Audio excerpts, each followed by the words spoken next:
इसके total points 1 to 17 हैं, तो हम सारे point one by one discuss कर लेते हैं। क्या है इसमें? नंबर 1,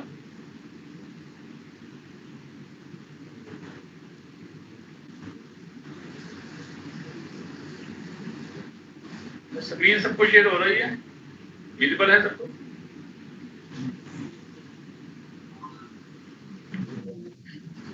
चलिए, सबसे पहला पॉइंट आता है now onwards NHM payment will be routed through SNS Sparsh only. अब एसएनएस स्पर्श से सारी पेमेंट्स होंगी। Second point, major headwise budget for first quarter has been allocated to all the district by this office. In future quarter wise allocation will be made to each districts. अब जो हमारा allocation होना है quarterly होना है। और सबसे पहले पॉइंट में जो कीवर्ड है वो एक बार मैं हाईलाइट कर देता हूं, वो ये है मेजर हेडवाइज। तो हमने मेजर हेडवाइज बजट एलोकेट कर दिया है। अब डिस्ट्रिक्ट के डाउट आ रहे थे कि सर हमारे पास हेड के अंदर सब हेड्स भी हैं, उसमें हम एलोकेशन कैसे करें, कैसे हम प्लानिंग करें। तो उसके लिए एक छोटा सा एग्जांपल मैंने बनाया है आप सभी के लिए, ताकि आपको उसमें हेल्प मिले फर्दर एलोकेशन करने के लिए। तो मैं आपको एग्जांपल एक बार शो कर देता हूं।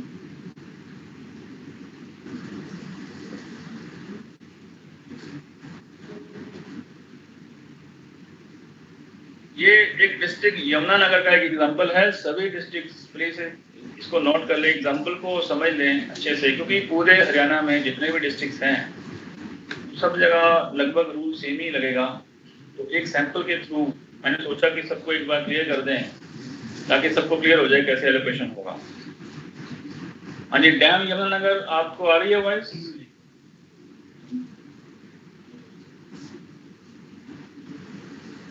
डैम यमुनानगर आ रही है सर। हाँ जी, आपकी टीम भी मैं करूंगा कि जुड़े, जो डिस्ट्रिक्ट यमुनानगर की टीम है, क्योंकि उनको भी एक बात जो है सभी टीम जुड़ जाए, क्योंकि ये पॉइंट उनको भी समझ आना चाहिए क्या है।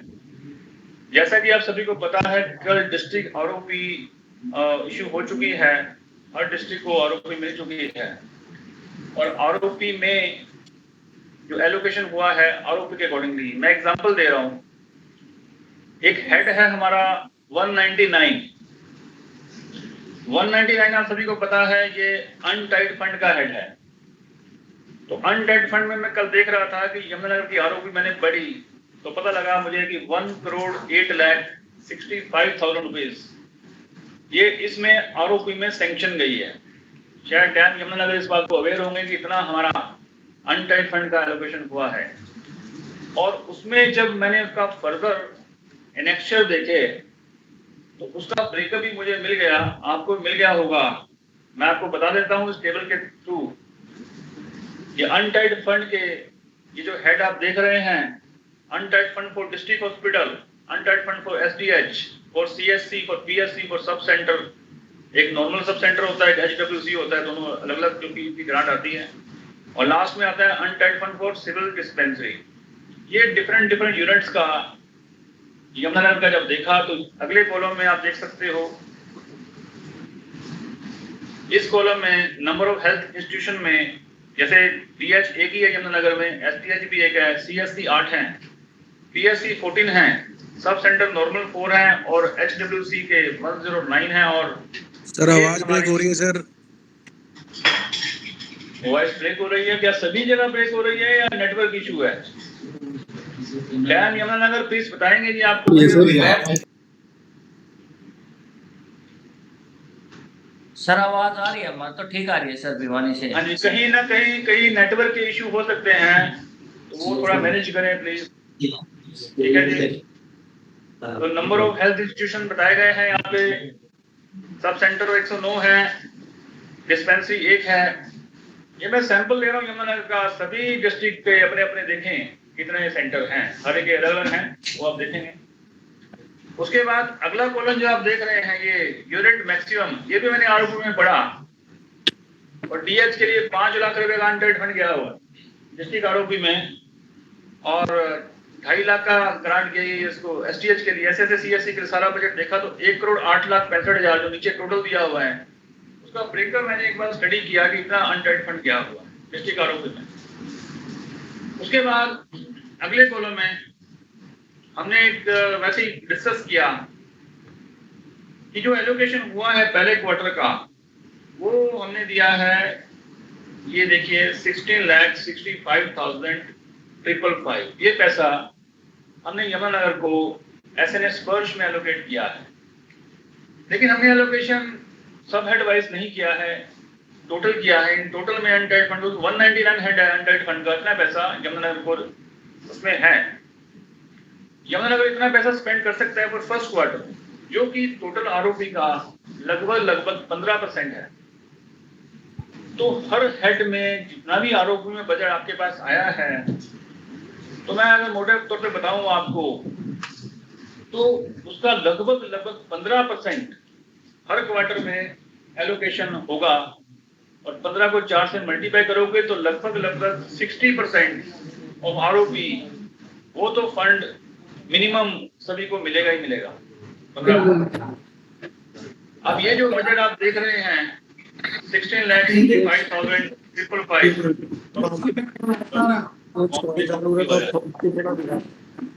माइक प्लीज अपना बंद कर लीजिए, इसे बात तो माइक चलेगी तो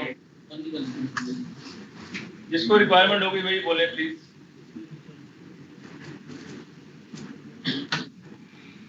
तो इस तरह से ये 16,65,555 है। अब हमने एक कैंप से पहले भी बात की थी कि इसका सब हेड वाइज एलोकेशन हमने नहीं किया है, क्योंकि हम कर भी नहीं सकते हैं। उसका रीजन ये है क्योंकि एक डिस्ट्रिक्ट को अपनी रिक्वायरमेंट का पता है किस यूनिट में कितना पेंडिंग लाइबिलिटीज हैं।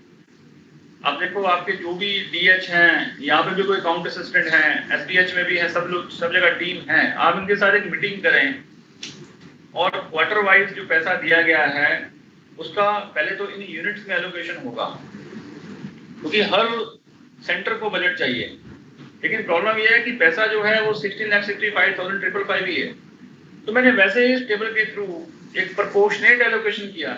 हालांकि मैंने आपको कहता कि सारा खजाना प्रोपोर्शनेट तो ऐसे ही करे, आप रैशनलाइज करो, आप देखो जहाँ पे रिक्वायरमेंट है उसके अकॉर्डिंगली भी एलोकेशन हो सकता है। बट अगर ऐसा कुछ नहीं है, सब जगह सेम रिक्वायरमेंट आ रही है, क्योंकि हर इंस्टीट्यूशन आपसे पैसा मांग रहा होगा, तो इसलिए प्रोपोर्शनेट करने से क्या यूनिफॉर्मिटी रहेगी।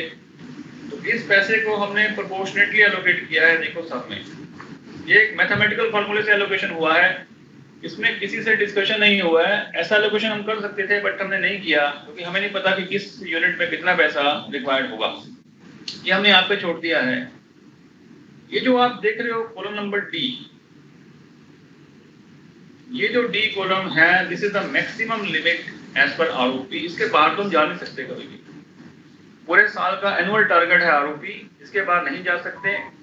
बट जो पैसा मिला है वो पैसा हमने इस रेशो में एलोकेट किया है, जिस रेशो में आपकी आरओपी गई है उस रेशो में एलोकेट किया है। तो ये जो स्क्रीन ई कॉलम आप देख रहे हैं, कॉलम नंबर ई, कॉलम नंबर ई में जो आप देख रहे हैं इसमें प्रोपोर्शनेट एलोकेशन किया गया है। डिस्ट्रिक्ट हॉस्पिटल, एसडीएच सभी के हिस्से में इतना इतना पैसा आया है। अब अगला क्वेश्चन ये भी है कि ये जो ई कॉलम है ये तो टोटल है। जैसे मान लो डीएच तो एक ही है, चलो एक का हिस्सा उसी को मिल जाएगा। वैसे एसडीएच 38,000 वो भी एक ही है, वो भी एक को मिल जाएगा। अब सीएससी 8 है। अब सीएससी के हिस्से में 3,06,591 रुपए, मैथमेटिकल कैलकुलेशन से आया है ये, लेकिन वो टोटल 8 हैं। तो हर सीएससी के जो कंसर्न इंचार्ज होंगे वो भी पैसा मांग रहे होंगे जरूर, और अगर सभी को इक्वल डिस्ट्रीब्यूट करना है तो एक के हिस्से में लगभग 38,324 आ जाता है। वैसे ही पीएससी का भी अब पर यूनिट करें तो एक पीएससी के लिए 26,827 रुपये बनता है, और सब सेंटर की बात करें नॉर्मल 1,533 रुपया, और जो एचडब्ल्यूसी वाला सब सेंटर है वो 7,665, और डिस्पेंसरी के लिए 26,827। ये जो एलोकेशन हुआ है दिस इज प्रोपोर्शनेट एलोकेशन। इसमें कोई माइंड अप्लाई नहीं हुआ है, इसमें मैथमेटिकल टेक्निक अप्लाई हुई है। बट फिर भी मैं आप सभी को कहूंगा कि आप एक बार सभी से मीटिंग करें, और हो सकता है कोई ऐसा डीएच ऐसा भी सेंटर हो जहां पे कोई कमिटमेंट पेंडिंग बिल्स हो, और जो इस अमाउंट से काम ना चले किसी का, मान लो किसी पीएससी में 26,000 दिया, नहीं उसको चाहिए 30,000, उसके बिल 30,000 है, तो आपको उसको रेशनलाइज करना पड़ेगा, किसी को 30 भी देना है, किसी का फिर 22 भी करना पड़ेगा। वो चीज़ जो है डिस्ट्रिक्ट लेवल पे हो सकती है, वो हम लोग यहाँ पे बैठकर नहीं कर पाएंगे, क्योंकि वो तो आपको पता है कि आपके हेल्थ सेंटर में कितना बजट जो है एलोकेट किया गया है। तो ये एक एलोकेशन का एक मैथमेटिकल फार्मूला एक है रिकमेंडेड, बट इससे बेटर होगा कि आप सभी से मीटिंग करें और बेटर करें इस एलोकेशन को, तभी आपका जो बजट होगा ये यूटिलाइज होगा। ये एक सैंपल दिया गया है सिर्फ एंटाइटमेंट, ऐसे कई सारे हेड्स हैं। जो आरओपी कल गई है उसके मैंने एक्सेल की शीटें भेजी हैं आप सभी को, ताकि आपको सबको पता लग जाए कि, और फर्दर डिस्ट्रिक्ट आरओपी के अलावा ब्लॉक लेवल आरओपी बनेगी, उसमें आपको हेल्प मिलेगी उससे, ताकि आप इजीली आप ब्लॉक लेवल आरओपी बना दोगे। एक बात मैं और बता दूं आप सभी को कि जो ब्लॉक लेवल आरओपी बनेगी वो अकॉर्डिंग टू डी आरओपी बनेगी। ये जो कॉलम देख रहे हो आप, कॉलम नंबर डी, इसके अकॉर्डिंग बनेगी ब्लॉक लेवल आरओपी। ये एलोकेशन एक अलग मैटर है। एलोकेशन तो इसका ब्लॉक लेवल आरओपी से कोई लिंक नहीं है। कोई ये ना सोच ले कि जो एलोकेशन किया ये आरओपी है, दिस इज नॉट आरओपी, ये तो फंड का एलोकेशन है जो ई पॉइंट है। बट जो आपको गाइडेंस में किया है कि 15 दिन के अंदर अंदर आपको ब्लॉक लेवल आरओपी बनानी है, 10-15 दिन के अंदर अंदर, वो according to column number D बनेगी। जैसे डीएच का अगर आरओपी बनाओगे तो 5 लाख ही आएगा, एसडीएल की आरओपी में 2.5 लाख आएगा अनडेड फंड, तो सीएससी की आरओपी में हर सीएससी में 2.5 लाख का अनडेड फंड आएगा, ऐसे आरओपी बनेगी। बट जो एलोकेशन होगा हमारा फंड्स का, वो फंड को कंट्रोल करने के लिए जो कॉलम नंबर ई है इसके अकॉर्डिंग भी आपको करना पड़ेगा, सो दैट फंड्स यूटिलाइज हो एज पर द अवेलेबिलिटी और कहीं भी मिसमैनेजमेंट ना हो।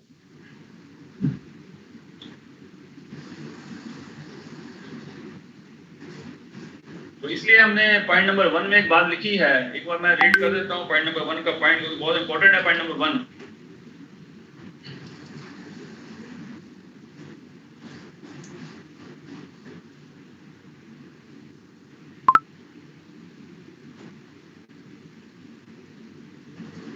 Civil surgeon must remain in meeting with lower health facility for activity-wise budget allocation done, keeping in view the pending payment, maximum limit of budget as per record of proceeding and urgent situation। तो 3 बातें ध्यान रखनी पड़ेगी। जो ROP हमारे पास आई है that is the maximum limit, जो pending payment किसी की है वो, और थर्ड है कोई अर्जेंट सिचुएशन हो गई तो उसको ध्यान रखते हुए इस लिमिट का जो है फंड का फर्दर एलोकेशन फील्ड लेवल पे होना है। ये पॉइंट नंबर 2। पॉइंट नंबर 3 में आप सभी को पता लग गया है कि हमारा जो डीडीओ होंगे वो सिंगल ही रहेंगे पूरे हरियाणा के लिए, एक सिंगल डीडीओ ही बनाए गए हैं अभी तक, तो वही सभी से सारी पेमेंटें जो है क्लियर होनी है, स्टेट की भी और डिस्ट्रिक्ट की भी। Point number 3 is simple. Point number 4 पे आ रहे हैं।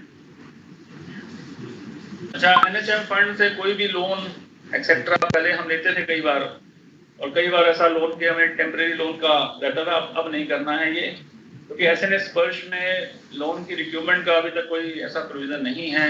तो NHM fund should not be used for the non NHM activities, like example कई दूसरे फंडों में जैसे 5th में दिया हुआ है, तो non NHM fund must not be used for the NHM activity. Like आप ईपीएफ की पेमेंटें या कोई और पेमेंटें कई बार ऐसा करते थे नॉन एनएचएम से लोन लेके, वो भी नहीं करना है।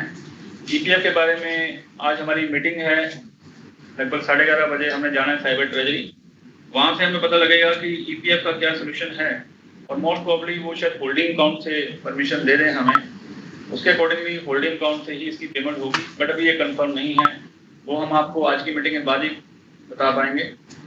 लेकिन आपने नॉन एनएचएम फंड यूज नहीं करने हैं ईपीएफ की पेमेंट करने के लिए, ऐसी प्रैक्टिस जो है आपको बंद करनी पड़ेगी। With regard to HKRN salary, उसके लिए मेरी कल बात हुई थी, तो आज शायद उसका भी सोल्यूशन निकल जाएगा। आज शाम तक हम आप कोई ना कोई मैसेज आपको इसका दे देंगे। तो फिलहाल एचकेआरएन की सैलरी का प्रोविजन नहीं है, बट हम कोशिश करेंगे आज इवनिंग तक इसका कोई ना कोई हल निकालने। Point number 6, maker and checker की अगर बात करें तो मेकर एंड चेकर हमने 5 जो आपको पॉइंट दिए हुए हैं यहाँ बनाए गए हैं। ये आयुष डिपार्टमेंट है, स्टेट एंड डिस्ट्रिक्ट लेवल पे बनाया गया है। एक ट्रेनिंग के लिए सिर्फ स्टेट लेवल पे बनाए गए हैं। एक पीडी को बनाया गया है, इसमें सिर्फ स्टेट लेवल के लिए है और एक हमारे पास डिस्ट्रिक्ट के लिए HSS, RCH और NUHM ITD, क्योंकि इसे NHM का लगभग 80% कवरेज हो जाता है, इसके लिए डिस्ट्रिक्ट बनाई गई हैं। और लास्ट में vertical disease control programme and NCD के लिए डिस्ट्रिक्ट एंड स्टेट लेवल पे दोनों में हमने चेकर एंड मेकर के दिए हैं। अभी फिलहाल हो सकता है नेक्स्ट क्वार्टर में हम लोग CSC PSC तक जाएं, बट इस क्वार्टर के लिए हमने, क्योंकि नया सिस्टम है, अभी पता नहीं है, हम भी सीख रहे हैं, इसलिए हमने अभी कम रखे हैं अभी चेकर एंड मेकर। फ्यूचर में हो सकता है हम इसका लेवल बढ़ा दें, बट पहले क्वार्टर के लिए इतना है। इसके लिए मैं एक पॉइंट और आपसे डिस्कस करना चाहता था।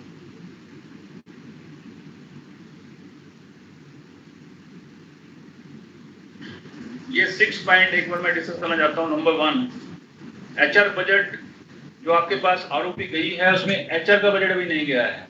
तो कल मेरा डिस्कशन हुआ था, कुछ एडमिनिस्ट्रेशन डिवीजन की तरफ से कुछ पेंडेंसी है, उसकी आरोपी आपको अलग से जाएगी। यानी जो आरोपी आपके पास गई है ना, वो एक्सक्लूडिंग HR है, तो HR की आरोपी आपको अलग से जाएगी। और कोशिश करेंगे हम उसमें, जो आगे लिखा हुआ है, will be communicated later by administration division with ROP rates for booking of the expenditure। और जो इतना भी स्टाफ NHM में है, अभी तक उसकी NHM में बुकिंग आई थिंक ठीक नहीं हो रही है। मैं एक एग्जांपल पूछना चाहता हूँ यमुनानगर से। प्लीज टेल मी, आपके अकाउंट असिस्टेंट हैं, CSC नाहरपुर से अकाउंट असिस्टेंट है लाइन पे? ये अभी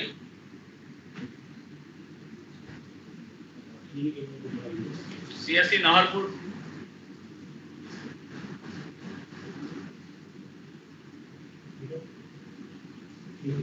सर नाहरपुर से अभी नहीं है लाइन पे। अभी कौन है आपके अकाउंट असिस्टेंट लाइन पे अभी? सर लाइन पे तो अभी देखने पड़ेंगे, नाहरपुर वाले नहीं है, नाहरपुर से तो अभी वो रास्ते में है। यमुनानगर से कोई बताए कौन से अकाउंट असिस्टेंट लाइन पे हैं? प्लीज यमुनानगर से बताएं कोई भी, एक एग्जांपल लेना है हमने। हेलो, हाँ जी, कहाँ से बात कर रहे हैं? सर PSC कोर्ट और छछरौली। PSC कोर्ट से PSC कोर्ट से मेरा क्वेश्चन है एक, PSC कोर्ट से क्वेश्चन है, सभी डिस्ट्रिक्ट के लिए ये है। मान लो मैं एग्जांपल दे रहा हूँ PSC कोर्ट। हाँ जी, आपसे क्वेश्चन मेरा ये है कि आप जब अपनी सैलरी बनाते हैं तो NHM से कितना अमाउंट आप उसमें लेते हैं? NHM से सर NHM से जो स्टार्टिंग है हम वही बनाते हैं सर, जो स्टार्टिंग में कितना हमारे लेते हैं? मैं अमाउंट पूछ रहा हूँ, आस्किंग फॉर द अमाउंट बताएं मुझे। सर जो हमारा बेसिक है सर वही बनाते हैं सर हम। अमाउंट बताइए please, tell me the amount. Sir जैसे अकाउंटेंट का है सर 12,500 जी। हाँ जी, अमाउंट बताएं, कितना अमाउंट बनाते हैं आप NHM से? सर अकाउंटेंट का 12,500 प्लस 13,060 जी काट के।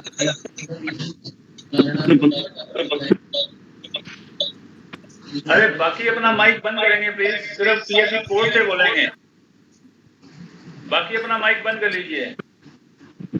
PSC कोर्ट से बताएं कि आप अपनी सैलरी, आपको 5 साल हो गया है ना जी कंप्लीट? हाँ जी हो गए सर, हो गया ना? ये मेरा क्वेश्चन है आपसे कि आप अपनी जब सैलरी बनाते हो जी तो सर। NHM से कितने निकालते हो? NHM के फंड से, SNS फंड से कितने निकालोगे? 11,334 sir. 11,334 sir plus EPF sir. 11,334 plus EPF। हाँ जी सर। अब PSC की सैलरी आरोपी में जो अप्रूव्ड है लगभग 18-19 हजार रुपया है पूरे हरियाणा के लिए। जी सर। कल मैं देख रहा था आरोपी तो एवरेज सैलरी 18-19 हजार है। अभी भी पूरे हरियाणा में जो लोग NHM की सैलरी निकाल रहे हैं वही पुरानी परंपरा से चल रहे हैं, जो ओल्ड सैलरी थी, जो किसी जमाने में होती थी 2018 में।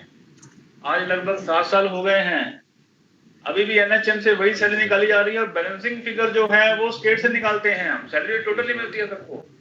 इससे क्या हो रहा है? इससे हो ये रहा है कि स्टेट पे बर्डन ज्यादा आ रहा है, स्टेट पे बर्डन सैलरी का ज्यादा आने की वजह से बजट कम पड़ रहा है हमारे पास। तो हम ये चाह रहे हैं इस बार पूरे हरियाणा के लिए कुछ ये सजेशन है कि हम आपको इस बार कोशिश करेंगे, जो आपको HR की आरओपी आएगी उसमें हर स्टाफ के लिए हर पॉइंट पे रेट देंगे। जैसे मान लो PSC के अकाउंट असिस्टेंट के लिए 18,000, तो 18 का मतलब ये नहीं है कि आपकी सैलरी 18,000 हो गई है। It is only for booking purpose. To the extent of 18,000 आपने NHM से स्पर्श से पेमेंट करनी होगी, और बाकी जो बैलेंसिंग फिगर आपका आ रहा है, टोटल सैलरी मान लो 50,000 है फॉर एग्जांपल, तो 18,000 आरओपी में अप्रूव्ड है, तो 32,000 की पेमेंट जो है वो स्टेट बजट से होगी। तो स्टेट बजट से बहुत ज्यादा प्रेशर आ रहा है। मैं डैम से भी रिक्वेस्ट करूंगा, चलो इस मंथ सैलरी बना दो, कोई बात नहीं, अभी आपको आरओपी गई नहीं अभी तक, तो आपको सैलरी तो बनानी पड़ेगी वैसे पुरानी तरीके से। बट फ्यूचर में क्या होगा, जब आपके पास ये आरओपी आ जाएगी एडमिन वाली, HR वाली, तो सभी जगह ये रेट, ये सबको पता होने चाहिए कि मेरा आरओपी में क्या रेट अप्रूव्ड है। हर स्टाफ का रेट आरओपी में अप्रूव्ड है, और उसके अकॉर्डिंगली अगर बुकिंग हो जाए, इसमें कोई वो नहीं है कि PSC का सभी जितने भी PSC के अकाउंट असिस्टेंट हैं या CSC के हैं या कोई भी स्टाफ नर्स है, ANM है, जितने भी स्टाफ है NHM में, हर एक का रेट जो है आरओपी में ज्यादा है, जबकि उसकी पेमेंट कम हो रही है। इस वजह से NHM में बुकिंग कम हो रही है और स्टेट से बटन आ रहा है, इसलिए मिसमैनेजमेंट हो रहा है। तो हम कोशिश कर रहे हैं कि इस बार, हमने फाइल भी भेजी थी, वैसे भी अंडर प्रोसेस है, इस बार आपको रेट मिल जाए ताकि आपके बुकिंग का कोई भी इशू जो है वो ये ना रहे। ये भी पॉइंट आप सभी नोट करें। पॉइंट नंबर 2 में एक पॉइंट है कि आपके बिल, हमने कोशिश करी है कि बिल इकट्ठा बनाएं, कंसोलिडेट बनाएं, ताकि हमारे DDO पे ज्यादा ना रहे। कई सारे हेड्स हैं, देखो 200 हेड्स हैं, तो यहाँ पे लिखा हुआ है अगर आपने टोटल बिल बनाया है कंसोलिडेटेड, तो साइन हो जाएंगे उसमें सिविल सर्जन या डिप्टी सिविल सर्जन के। वहाँ पे SMO साइन शायद नहीं कर पाएंगे क्योंकि वो टोटल बिल होगा, कई सारी CSC PSC इन्वॉल्व होंगी। For example, untied fund for CSC, untied fund for PSC, untied fund for sub centre, क्या इसका एक ही बिल बन सकता है जी? मुकेश जी, क्या पॉसिबल है तीनों का एक ही बिल बन जाए? नहीं, untied fund for CSC, untied fund for PSC, untied fund for sub centre, इनका एक बिल बन सकता है? हाँ, बन जाएगा। इनका एक बिल बन सकता है, तो इस पर SMO का साइन नहीं हो पाएंगे क्योंकि ये कंबाइंड बिल है, कई सारे SMO इन्वॉल्व रहेंगे।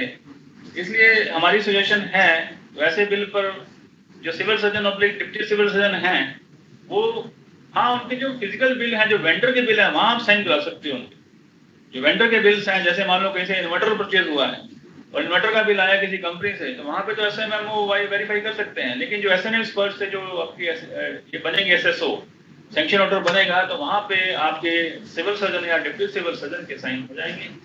लेकिन जो हमने जो कहा है सैलरी और आशा इंसेंटिव, नॉर्मली मैंने देखा है ये फैसिलिटी वाइज बन रहे हैं, क्योंकि काफी सारी संख्या होती है एम्प्लॉइज की भी और आशा की भी। तो अगर किसी पर्टिकुलर CSC या PSC से सैलरी का बिल बन रहा है या आशा का बिल बन रहा है, तो उस पर उसी CSC PSC के इंचार्ज के साइन जो हैं वो इनफ रहेंगे हमारे पास, और उसके केस में वो चल जाएंगे ना उनके साइन। सर, हमने लेटर में पॉइंट लिखा हुआ ना कि सिविल सर्जन और डिप्टी सर्जन के साइन होंगे 3 फर्दर होंगे। डेलीगेशन ऑफ पावर में मंजिल में पॉइंट डाला था, सेकंड नंबर आपसे डिस्कस हुआ था। तो ये जो है civil surgeon deputy civil surgeon के साथ तो साइन तो करवाएंगे, एडिशनल अगर ऑथेंटिकेशन के लिए वो MO में उससे साइन करवाना चाहते हैं। जी, अब हम इसको क्लैरिफाई कर देते हैं कि ये जो अभी फर्स्ट क्वार्टर के लिए है, सेकंड क्वार्टर से माइक बंद कर लीजिए, PSC कोड से अपना माइक बंद कर लीजिए, बस PSC कोड से अपना माइक बंद कर लीजिए। अब नेक्स्ट क्वार्टर से हम जो एलोकेशन करेंगे, आगे नीचे भी जाएंगे, तो वहां पे हमने एक ही बार सारी अप्रूवल करवा ली है। मैं एक बार वो लेटर आपको दिखाना चाहता हूँ, फिर आपको मैं क्लैरिफाई करता हूँ साइन के बारे में।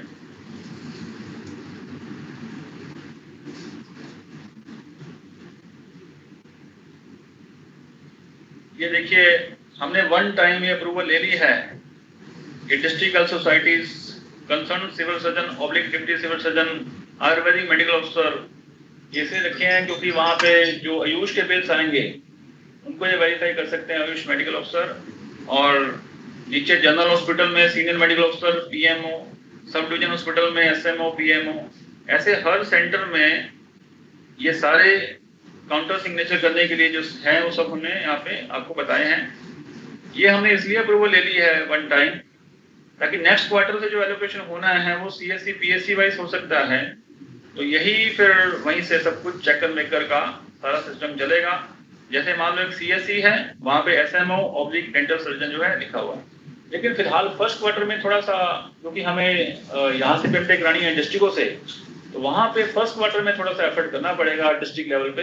अदरवाइज नेक्स्ट क्वार्टर से हम कोशिश करेंगे कि ये नीचे डिसेंट्रलाइज रूप में ये सारे साइन हो, इसलिए वन टाइम हमने सारी अप्रूवल पहले ही ले ली है। और दूसरी बात ये कहूँगा कि ये जो आपको ये नजर आ रहा है लेटर, इसमें साइन है, बट ये it is only for signature है। जो आपकी फाइलें प्रोसेस होती हैं, जितनी फाइलें आपकी प्रोसेस होती हैं वो as per delegation of power रहेंगी, डेलीगेशन ऑफ पावर रहेंगी। This is only for signature on the bills. जैसे फाइल प्रोसेस होती है, आप ये ना सोचे कि फाइल प्रोसेस में ही कॉम्पिटेंसी हो गई, ऐसा नहीं है। ये कई कंफ्यूज हो रहे थे, डैन के फोन आए थे मुझे, ये जो आपको लिखा हुआ है सैंक्शनिंग अथॉरिटी, इससे कंफ्यूज नहीं होना है। जो फाइल हमारी प्रोसेस होगी वो एज पर रूल ही होगी। जैसे मान लो किसी फाइल को अप्रूव करने की पावर सपोज कीजिए डिप्टी कमिश्नर की है, तो फाइल उसी लेवल पे ही अप्रूव होगी। किसी फाइल को अप्रूव करने की पावर एग्जीक्यूटिव कमेटी की है, वो कमेटी ही अप्रूव करेगी। किसी को एमडी सर की पावर है तो एमडी सर ही करेंगे। हर जो भी लेवल है उसमें कोई चेंजेस नहीं है। ये तो हमने सिर्फ एसएन स्पर्श के जो बिल्स पे साइन होने हैं उसके लिए, काउंटर साइन के लिए ये एक रूल बनाया हुआ है, ताकि वहां पे बार बार किसी अथॉरिटी के पास ना जाए साइन होने के लिए, क्योंकि deputy commissioner civil surgeon sign नहीं कर पाएंगे। तो ये दोनों को मिक्स ना करें प्लीज। आपने फाइलें वैसे ही प्रोसेस करानी है जैसे आप कराते थे पास्ट में, वैसे ही नोटिंग बनेगी, वैसे ही अप्रूव होगी। बट ये जो साइन का पॉइंट है ये एक सेपरेट इशू।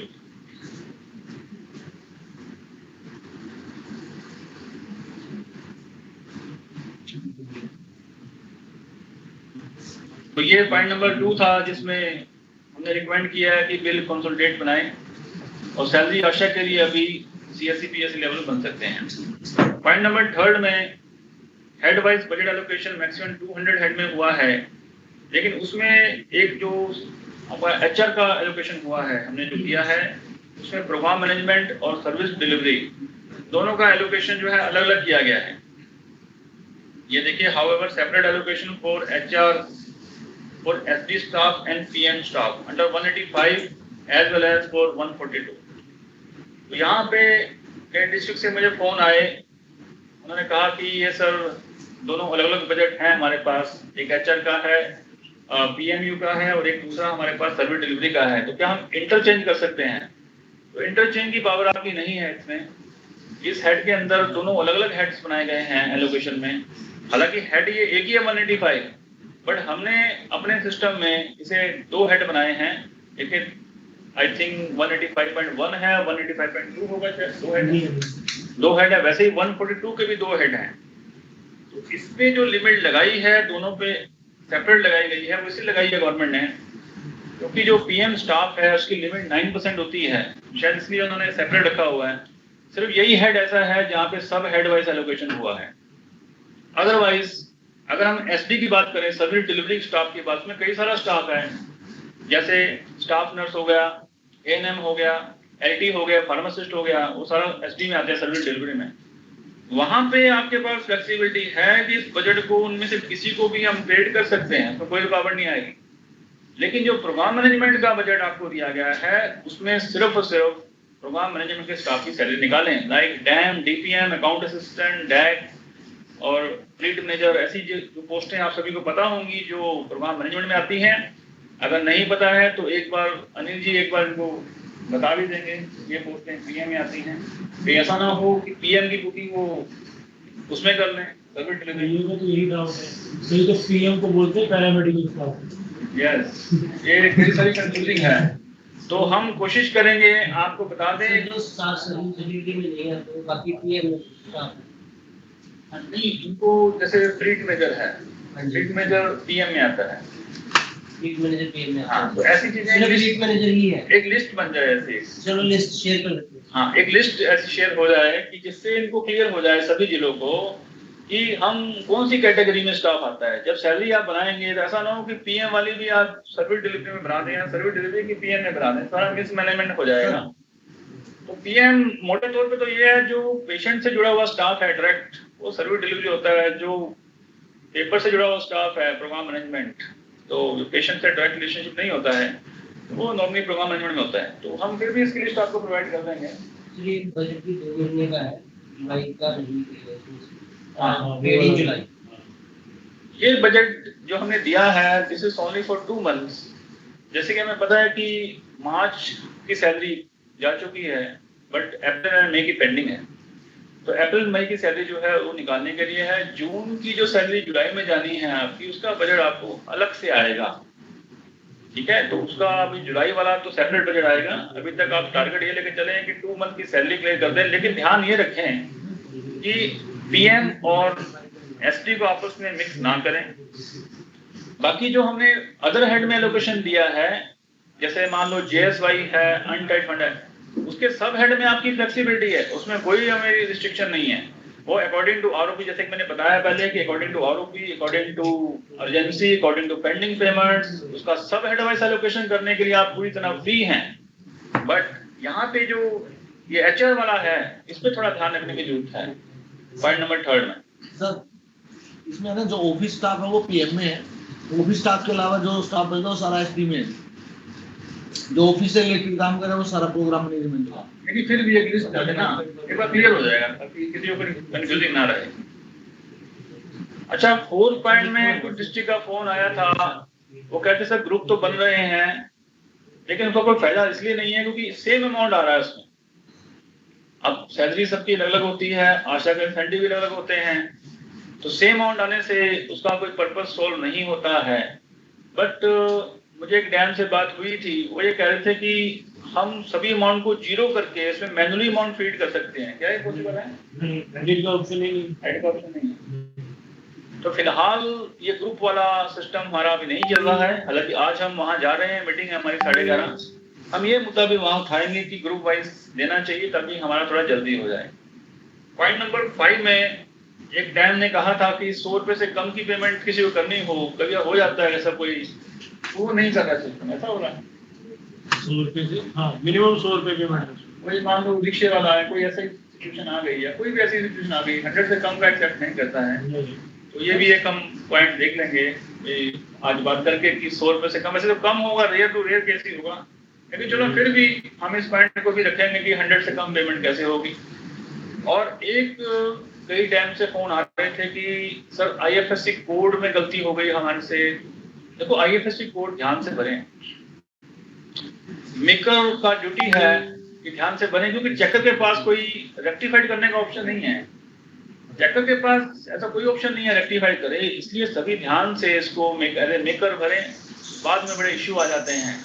ये कुछ कॉमन से पॉइंट थे, बट उस गाइडेंस में कुछ वापिस आ जाते हैं।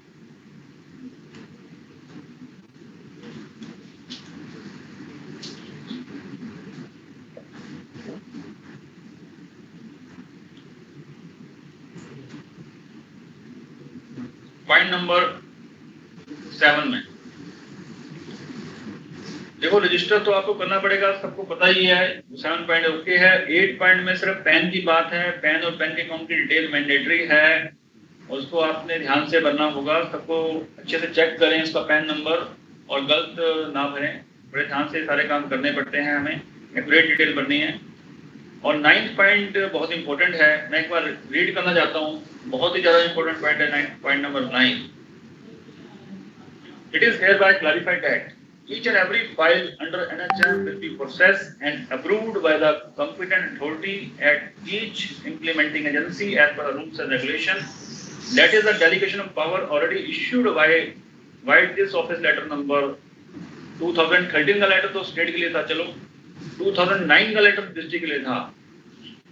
तो डेलीगेशन ऑफ पावर्स की अगर बात करें, जो मैंने अभी बात बताई थी आपको, फाइलें वैसे ही प्रोसेस होंगी जैसे होती थी, उसमें कोई चेंजेस नहीं किया है। ये सिस्टम थोड़ा एडिशन है, जो पहले काम करते थे वो तो होगा ही होगा वैसे ही जैसे होता था। स्टेप नंबर 1 पे देखें,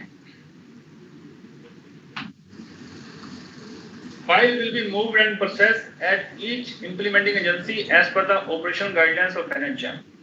तो यहाँ पे जो भी गाइडलाइंस हैं, जैसे मॉडल अकाउंटिंग हैंडबुक है, जैसे कोटेशन लेनी होती है, कहीं पे हमें टेंडर करना पड़ता है, कई सारी फॉर्मेलिटीज होती हैं, सारा वैसे ही कंप्लीट होगा। सिस्टम का काम तो बाद में शुरू होता है, बाकी सारी फॉर्मेलिटीज जो भी करना है आपने वो सारा वैसे ही रहेगा। पहले स्टेप में तो सिर्फ इंफॉर्मेशन दिया है कैसे करना है हमें। इसके लिए हमें एसएनएस स्पर्श के सेल बनाए हैं इन दिस रिगार्ड, लेकिन पहले सारी फाइल प्रोसेस होने के बाद, ठीक है, ऑल रूल्स एंड रेगुलेशन एक बार मैं आपको बता देता हूँ। ये सारा जो इस स्टेप में है ये तो फाइल वर्क है सारा, हमने पहले फाइल प्रोसेस करानी है। यहाँ पे 2 एसएनएस स्पर्श सेल जो है वो बनाने हैं, जिसको हमने नोट नंबर 1 में बताया है। एक बार मैं नीचे आपको बता देता हूँ नोट नंबर 1 में। एक तो हमारा मेन एसएनएस स्पर्श सेल है, एक हमारा सब एसएनएस स्पर्श सेल है, 2 सेल हैं। दोनों सेल का ड्यूटी रहेगी कि पूरा कंप्लीट ये प्रोसेस जो है, जो भी इसमें फॉर्मेलिटीज करनी है सारी की जाएंगी। पहले तो आपका जो ये सेल होगा, this cell will check and verify the documents and vouchers as per the rules and regulations and forward to main SNS Sparsh cell. जो मेन सेल रहेगा, this cell will check and verify the document and voucher received from the sub cell and will submit to the state headquarter for payment and will return the same to sub cell if payment claim is not found in order। कुछ गलती होती है तो वापस जाएगा ही जाएगा, but अगर सही है तो हेडक्वार्टर में चला जाएगा। ये सेल की अगर बात करें तो सेल को मैं नीचे एक बार दिखा देता हूँ आपको, वो भी हमने बना के दिया है। ये देखिए अब ये हमारा सबसे ऊपर हमारा मेन सेल रहेगा, ये हमारा मेन सेल रहेगा, और ये हमारे जो नीचे आप देख रहे हैं टेबल में ये सब सेल हैं। After discussion with the MD sir हमने सेल सारे फाइनल किए हैं और वो हमने सभी को सर्कुलेट किया है। मैं बता देता हूँ मैं आपको, ठीक है। ये जो आयुष है, आयुष में आई थिंक सिर्फ सैलरी जाती है मेरे ख्याल से, सैलरी के अलावा तो कुछ नहीं होता होगा, मेन पार्ट सैलरी होगा। यहाँ पे डिस्ट्रिक्ट आयुर्वेदिक ऑफिसर हैं, कंसर्न डीलिंग है और अकाउंट असिस्टेंट ट्रेनिंग है, ये आयुष के रिलेटेड सेल है। उसके बाद NPCD CS, elderly, NPCC, NTP, NTP, tuberculosis और टबैको, दोनों मेंटल हेल्थ, इनके लिए concern deputy civil surgeon, DFLC, concern district programme coordinator and evaluation officer और अकाउंट असिस्टेंट आरएनटीसीपी, एनडीपी, ये सेल रहेगा इनके लिए। थर्ड है vertical disease control programme like IDSP, malaria, viral hepatitis, leprosy, blindness, इनके लिए ये सेल रहेगा।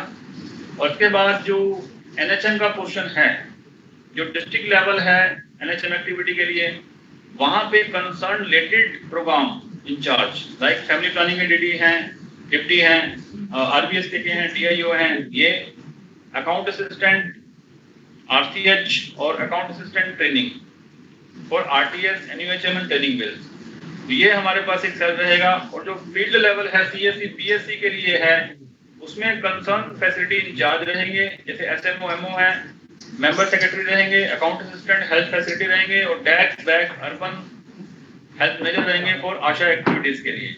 ये इस तरह से एक सेल बनाए गए हैं ताकि जो बिल्स जनरेट होते हैं वो इन पार्ट में डिवाइड हो जाएं और सभी लोग अपने अपने काम को पूरी एफिशिएंसी से करें। ये हमारे पास एक 2 सेल का एक ऑप्शन रहेगा।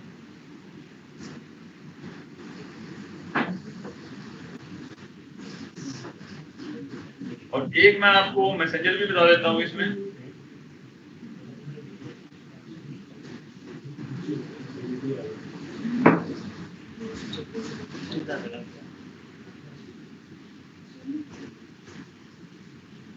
मैं बस अपना लास्ट पॉइंट बता रहा हूँ, बाकी जो प्रोसीजर है टेक्निकल प्रोसीजर वो मुकेश जी बताएंगे आपको। मैं आपको मैसेंजर के बारे में एक बार बता देता हूँ। हाँ जी, 4 मैसेंजर।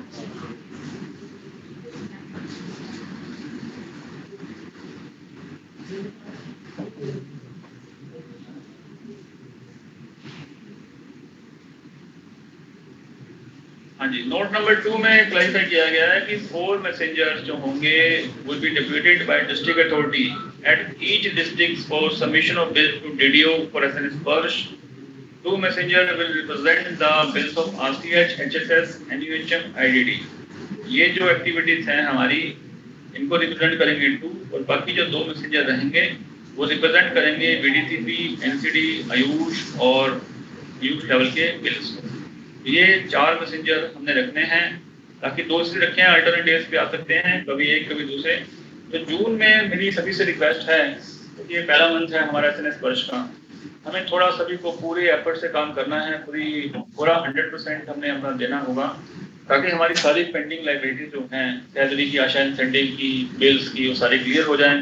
एक बार सिस्टम जब हमारा सही हो जाएगा तो आई होप कि नेक्स्ट क्वार्टर से थोड़ा हमारे लिए आसान रहेगा सिस्टम से चलना। बट इस क्वार्टर के लिए मेरी सभी से रिक्वेस्ट है कि पूरा 100% दें, थोड़ा एक्स्ट्रा ऑर्डिनरी एफर्ट्स करें, अच्छे से बिल सारे चेक करें, कोई गलत बिल यहाँ पे हेड क्वार्टर में ना लेके आएँ, और जैसे भी मुकेश जी भी बताएंगे आपको सारा प्रोसीजर, उसको आप फॉलो करें, और उसके बाद जो आपके डाउट रहेंगे वो आप बताएं।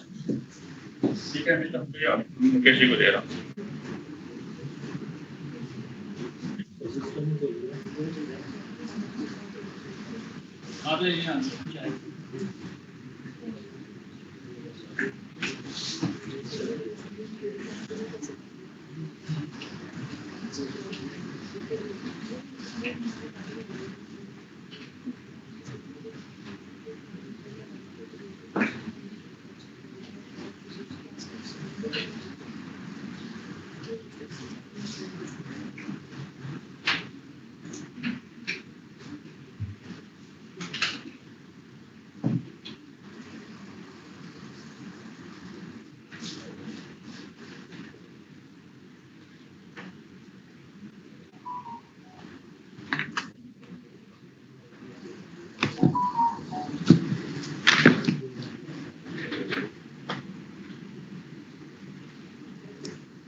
सर एक फर्म है सर, वो प्रोप्राइटर है, उनका पैन कार्ड है कि और वो इसको ले नहीं रहा।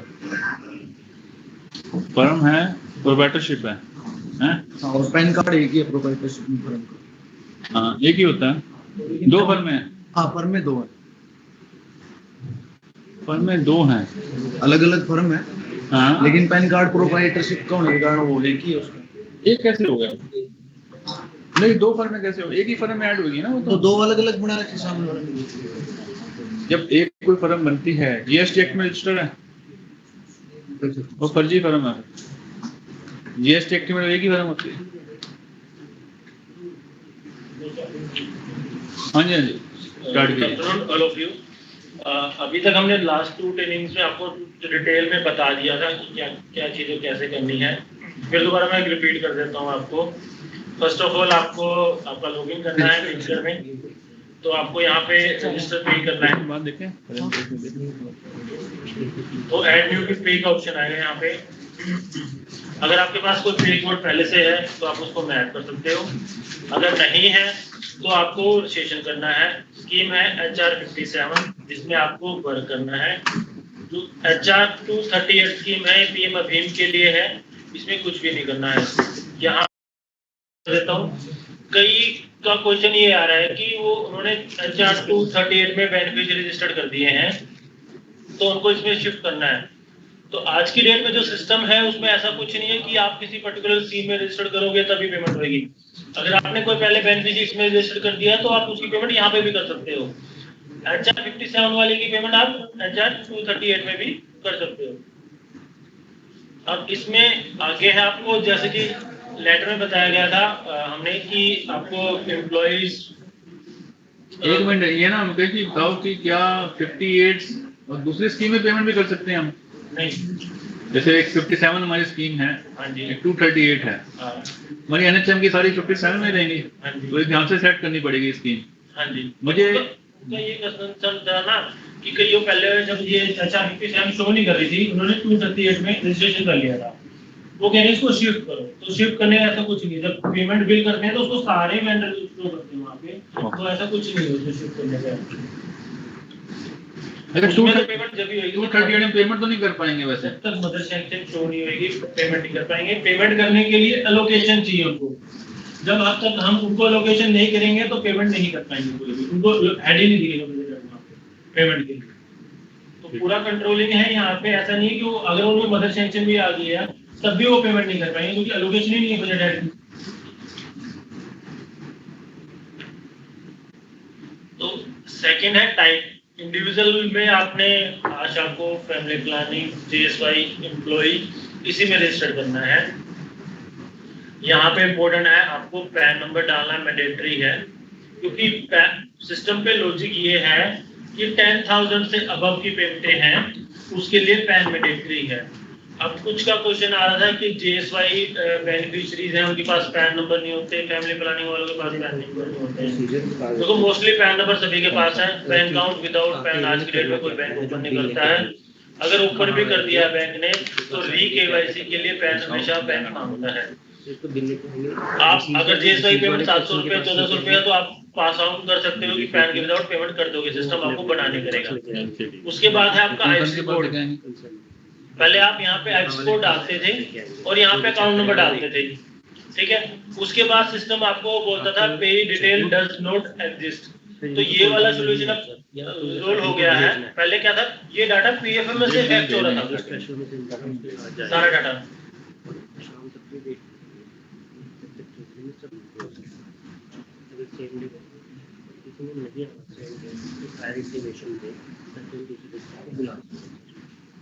सेम डे मतलब सेम डे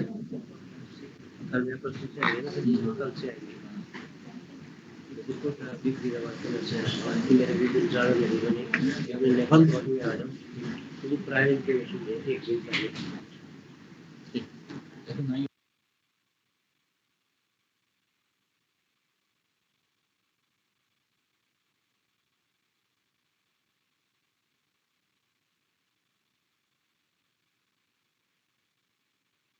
तो पहले क्या था कि ये पीएफएम से फैक्ट कर रहा था डाटा यहाँ पे, तो आपको जब अकाउंट नंबर डालते थे तो पीएफएम से फैक्ट होके आ रहा था। तो इसका सोल्यूशन हो गया। आज की डेट में आपको करेक्ट अकाउंट नंबर डालना है और कंफर्म करना है। एक बार आपने अगर अकाउंट नंबर डाल दिया है तो उसके बाद किसी के पास ऑप्शन नहीं है इसको चेंज करने का। इवन हमें फिजिकल लेटर देना पड़ता है ट्रेजरी को, उसके बाद जाके वो चेंज करते हैं। तो मेन रोल है जो पर्सन यहाँ पे एंटर कर रहा है वो चेक कर ले कि अकाउंट नंबर सही डला है। कई बार क्या होता है एक डिजिट कम हो जाता है या ज्यादा हो जाता है, तो वो कंसर्न प्रॉपर चेक करके एंटर करे। थर्ड, अभी कुछ का क्वेश्चन ये भी आ रहा है कि सर हमारा पहले जो आईएफएससी कोड था वो कुछ और था पर उसकी पासबुक में आईएफएससी कोड कुछ और है। जो डाटा आपका पीएफएमएस से फैक्ट हुआ है वो करेक्ट है, उस अकाउंट में आपकी पेमेंट हो जाएगी, कोई इशू नहीं है। हाँ, आपने मैन्युअली कुछ गलत करा है वो हम चेंज करवा देंगे। अगर आपको कि पहले वाला है उसमें आईएफएससी कोड कुछ और था, ब्रांच ट्रांसफर हो गई है, तो ऐसा कोई इशू नहीं है। आप उसको यहाँ पे एंटर करोगे जो पहले वाला पेमेंट हो जाएगी। थर्ड क्वेश्चन, कुछ सर्व हरियाणा ग्रामीण बैंक, जब आप आईएफएससी कोड डाल रहे हो Punjab national bank name show करेगा यहाँ पे। जो पीएफएमएस में सर्व हरियाणा ग्रामीण बैंक शो करता था वो यहाँ पे शो नहीं करेगा, पर आप यहाँ पे पीएनबी सिलेक्ट करके ब्रांच में आ जाता है, उनकी एनएफटी ब्रांच रोहतक आ जाती है, तो आपकी पेमेंट प्रोसेस हो जाएगी। फोर्थ क्वेश्चन, आपके डिस्ट्रिक्ट के सेंट्रल कोऑपरेटिव बैंक्स हैं जैसे कि Karnal district central cooperative bank, Ambala central cooperative bank, इनके जो अकाउंट हैं वो जो इनका स्पॉन्सर बैंक है, कुछ का स्पॉन्सर बैंक एक्सिस बैंक है और कुछ का एचडीएफसी है। तो आप जैसे इसमें डालोगे एक्सिस का डालोगे तो बैंक नेम एक्सिस आ जाएगा, पर ब्रांच नेम में नाम आएगा the Karnal district central cooperative bank और उसका अकाउंट नंबर है वो कंफर्म करके सेव कर लेना, तो उसमें भी पेमेंट हो जाएगी। इसके अलावा आपको कोई इशू नहीं आएगा यहाँ पे अकाउंट नंबर आईएफएससी कोड से रिलेटेड। जो हमने ऑब्जर्व किया है अभी तक की प्रैक्टिस में, ये मेन कंसर्न थे, ये आप इसके अकॉर्डिंग करोगे तो फिर भी हम इसको कंसिडर कर लेंगे। फिफ्थ पॉइंट ये है कि चलो आपसे गलती होगी भी गई है तो हमें एक डाटा चाहिए आपकी तरफ से जिसमें क्या है पेई कोड, उसका नाम, सपोज की किसी का आईएफएससी कोड चेंज करना है, ओल्ड आईएफएससी कोड और न्यू आईएफएससी कोड चाहिए। अगर अकाउंट नंबर गलत हो गया है तो रॉन्ग अकाउंट नंबर और न्यू अकाउंट नंबर चाहिए। अगर किसी ने गलती से वेरीफाई कर दिया, बहुत सारे केसेस में ये भी आ रहा है कि वेरीफाई हो गया, ऊपर नाम आना था सुमन, वो सुमंत लिख दिया उसने, तो वो कह रहे ये मैंने ये नाम भी चेंज करवाना है, तो उस केस में भी हमें चाहिए पेई कोड, उसका पेई का रॉन्ग नेम और करेक्ट नेम। तो ये कुछ कंसर्न है जो आपको अगर चेंज करवाने हैं, इनिशियल स्टेज पे है, क्योंकि वन टाइम डाटा जब रजिस्टर्ड हो जाएगा तो उसके बाद मुझे नहीं लगता कि बार बार जरूरत पड़ेगी। तो इसके लिए आप मुझे, आपका जो डाटा आएगा वो कंसोलिडेट आएगा हमारे पास डैम की मेल आईडी से। अभी क्या कर रहा है, सेपरेट आ रहा है, कोई हमें डाटा भेज रहा है, कोई हमें डाटा भेज रहा है। हमारे यहाँ पे भी काम का लोड ज्यादा है इस टाइम, हम नहीं चेक कर पाते हैं। तो आपका एक कंसोलिडेट डाटा आया हमारे पास, सारा कंसोलिडेट हो गया कि ये करेक्शन है, हमें आप डाटा भेज दो, तो हम उसको अकॉर्डिंग आपका जल्दी से वो करवा देंगे। तो डाटा कंसोलिडेट भेजना है। इसके लिए प्रूफ क्या लगाना है साहब? केश जी ने बताया है ना, जो कंसोलिडेशन वाला बहुत जरूरी है। हालांकि हमारी सारी टीम एफर्ट्स कर रही है, हम केश जी का सबसे ज़्यादा एफर्ट्स है, मैं देखा हर टाइम ऑनलाइन रहते हैं और काफ़ी सारा देखो बहुत प्रेशर है वर्कलोड का, एक एक करके हम शायद नहीं कर पाएंगे। तो आप अपने डैम से कोऑर्डिनेट करें, उसके बाद एक कंसोलिडेट डाटा भेजें सो डैट यहाँ पे भी सिस्टम बने, ये तो मिसमैनेजमेंट हो जाएगा। सर उसको रेक्टिफाई करने के लिए कोई प्रूफ भी लगाना पड़ेगा या खाली लिस्ट? बता दोगे? नहीं, प्रूफ नहीं चाहिए, इनकी तरफ से डाटा एक्यूरेट आना चाहिए। ये ना हो कि कल दोबारा कहें कि हमने गलत भेज दिया, आप अपनी तरफ से ऑथेंटिकेट कर लो उसको और हमें भेज दो। तो जैसे ही आप इसको एंटर करोगे और इसको आप वेरीफाई कर पाओगे, ये हो जाएगा। सिस्टम में कुछ फॉल्ट भी हैं, कुछ एडवांस चीजें भी चाहिए हमें, हम उसके लिए काम कर रहे हैं। हम यहाँ पे चाहते हैं बेसिकली कुछ सर्च ऑप्शन मिले कि कोई अकाउंट नंबर पहले से डला हुआ है तो चेक कर पाए, पेई डिलीट, पे जो कोई गलती से पेई बन के जैसा आपके स्क्रीन पे आ रहा है कि रॉन्ग डाटा लिखे आया हुआ है तो इसको डिलीट कर पाए। तो ऐसी फैसिलिटी अभी आएंगी। सिस्टम इनिशियल स्टेज पे था, क्योंकि सिस्टम को अभी तक जो चल रहा था बहुत छोटे डिपार्टमेंट में चल रहा था, उनके लिए सबसे बिगेस्ट डिपार्टमेंट एनएचएम है। अब उसके हमारी रिक्वायरमेंट वो कंसीडर करेंगे जब जाके वो हम कुछ इसमें चेंजेस कर पाएंगे, क्योंकि पहले जो सिस्टम था ये कुछ एक डिपार्टमेंट्स के लिए था जिन्होंने अपनी साल में 2 या 3 मोटी पेमेंटें करनी थी और निकल जाना था। ये प्रोसेस कंप्लीट। अब आपकी बात होती है बिल बनाने की। यहाँ पे बिल में जाओगे सर, आप बिल में जाओगे, जनरेट बिल,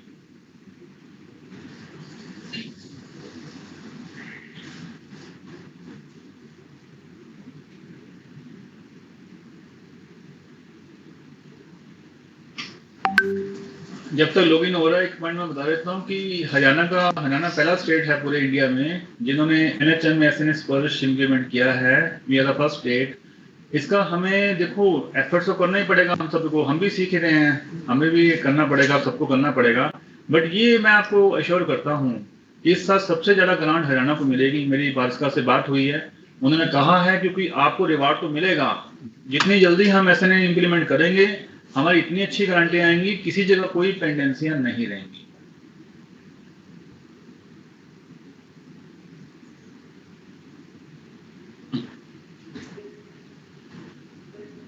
जैसे कि अभी तक मैंने जो ऑब्जर्व करा है 250 बिल बन गए हैं सैलरी के, आपने बना दिए हैं, फाइनल नहीं करे हैं।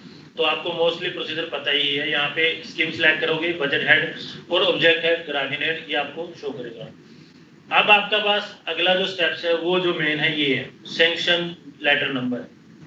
ये नंबर के लिए हमने गाइडलाइंस में आपको डिफरेंट सैंक्शन ऑर्डर दिए हैं आपको यहाँ पे।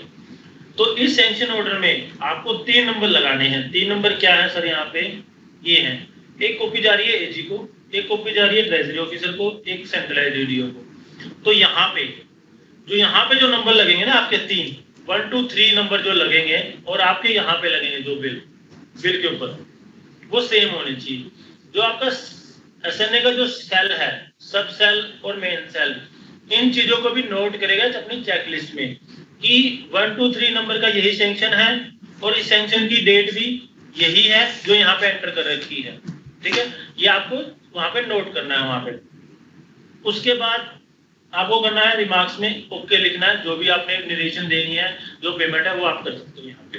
ठीक है, उसके बाद आता है ऑप्शन इस यूसी रिक्वायर्ड। इसको हमेशा सर आपको नो करना है, आपके यहाँ पे कहीं पे भी ये यस नहीं होगा। ठीक है, उसके बाद बात करते हैं सिलेक्ट पे एडिशनल डिटेल। ठीक है, यहाँ पे दो ऑप्शन है, एक पे मैनुअल, मतलब कि पे मैनुअल का मतलब ये है कि मैं 1 बाय 1 कोई नाम एंटर करूंगा तो वो नाम यहाँ पे आएगा और मैं उसको अमाउंट डालूंगा यहाँ पे और वो यहाँ डलेगा और उसको ऐड हो जाएगा। जो बात हुई है ग्रुप की, ये ग्रुप वर्किंग नहीं है अभी तक, इसमें कोई वर्क नहीं हो पा रहा है। मैं आपको चेक करके भी दिखा देता हूँ। जैसे मैं क्लिक करता हूँ बल्क ग्रुप पे, ठीक है, ये मैंने एक ग्रुप बना रखा है वेंडर पेमेंट हेडक्वार्टर। ठीक है जी, मैंने लिखा 1000 रुपीज और मैं इस ग्रुप पे लिखता हूँ, यहाँ पे ऐड करता हूँ। तो ये देखो सबको ही उसने 1000 अलॉट कर दिया यहाँ पे। और जो बात हो रही थी कि भी एडिट कर लोगे, एडिट का कोई ऑप्शन ही नहीं है यहाँ पे। यहाँ पे तो सिर्फ इस हेड का कंपोनेंट बताना पड़ेगा आपको। ये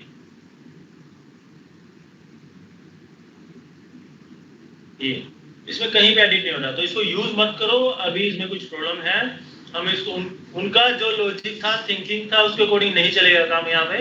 हम अपने अकॉर्डिंग उनको लॉजिक बताएंगे, ये लॉजिक होता है और इस अकॉर्डिंग काम होगा। आपको जो वर्क करना है मैनुअल पे में ही करना है यहाँ पे। ठीक है,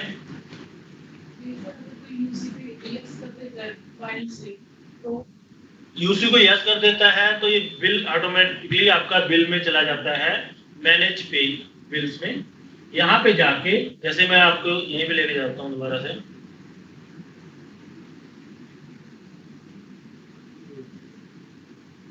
तो यहाँ पे ऑप्शन है देखो एडिट का, ये पेंसिल का जो साइन है इससे आप एडिट कर सकते हो। सपोज कि ये 130 नंबर बिल बना है अभी, अब इसको ये नो कर रखा है, सपोज यहाँ पे यस था तो मैं इसको नो कर सकता हूँ। उसको पता ही नहीं लगा कि मैंने बाय मिस्टेक कर दिया और बिल जनरेट हो गया, तो क्या प्रोविजन होगा? बिल जनरेट हो गया, प्रिंट होने से पहले जो आपकी सब सेल है, एसएनएस पर सेल और मेन सेल इस चीज को चेक करेगी कि आपको यूसी यस था या नो था, वो उनका वर्क। नहीं, एक क्वेश्चन ये भी है, जैसे कि मंजीर ने कहा है कि यस कर दिया किसी ने, हाँ जी, बिल भी जनरेट हो गया, हाँ जी, बिल पास हो सकता है वो? सर हम यहाँ से रिजेक्ट कर सकते हैं, उसको रिवर्ट कर सकते हैं, वापस भेज सकते हैं। रिवर्ट कर लेवल पे नहीं पता लगा, किसी भी लेवल पे किसी ने ध्यान हमारे लेवल पे आपके, जब हमारे लेवल पे आता है तो हमारे लेवल पे दो ऑप्शन होते हैं, या तो पास करो या रिटर्न टू चेक कर सकते हो। हम उस रिटर्न टू चेक करेंगे। यूसी यस का मतलब ये है यहाँ पे कि आप इसका इन फ्यूचर यूसी दोगे। हाँ, वो सेटल करना पड़ेगा। हाँ, वो सेटल करना पड़ेगा। जैसे कि पीएम अभी में ग्रांट आई थी 60 करोड़ रुपए की, वो यूसी यस करके गई, बिल तो पास हो जाएगा फिर भी। तो सर यूसी थोड़ा देंगे। हाँ, नहीं वैसे बिल पास हो जाएगा, हाँ, लेकिन यूसी देना पड़ेगा उसमें, ये बात यूसी होती है। देना पड़ेगा रिटर्न। तो हम हमारे पास तो हम तो वेंडर के खाली एक्सपेंडिचर कर रहे हैं। चलो ऐसे नो ही रखें, हाँ, जैसे नो ही रखें जी यूसी वाले को। तो जैसे ये बिल है बना हुआ है यहाँ पे, एक कॉमन एक चीज और है, GST amount, TDS on GST.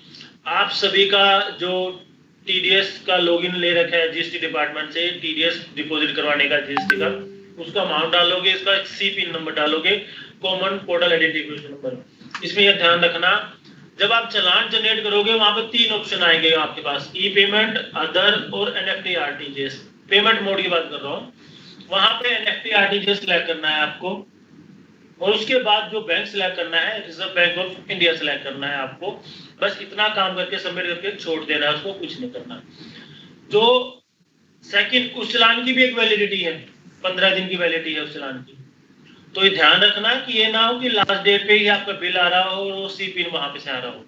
तो ये ध्यान रखना, जब एंड सब कुछ चीजें आपकी कंपाइल कंप्लीट हो जाए, जब भी वो सी पेन जनरेट करना। ये नहीं है कि आप 10 दिन पहले 15 दिन पहले जनरेट करा और फिर यहाँ पे डाल दोगे और फिर वो आप लेके आओगे तो वो क्लियर नहीं होएगा, वो ट्रेजरी वाले जो पर्सन है उसको रिजेक्ट कर देंगे बिल को। तो सी पिन की भी एक वैलिडिटी होती है, उसके चालान के ऊपर ये लिखा होता है।